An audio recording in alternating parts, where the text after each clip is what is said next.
Being a friendly person is an important aspect of building relationships and establishing a positive reputation.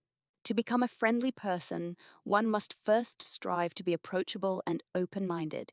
This can be achieved by maintaining a welcoming demeanor, smiling, and actively listening to others. It is also important to show genuine interest in others and their well being. Small gestures, such as remembering names and asking about their day, can go a long way in making someone feel valued and appreciated.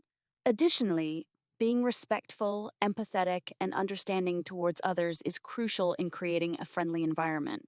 By following these steps, one can become a truly friendly person and foster meaningful connections with those around them.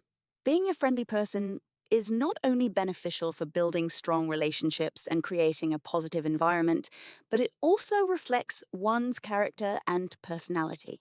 To be a friendly person, first and foremost, one must have a genuine desire to connect with others and make them feel comfortable. Always greet others with a warm smile, use their name when speaking to them, and actively listen to what they have to say.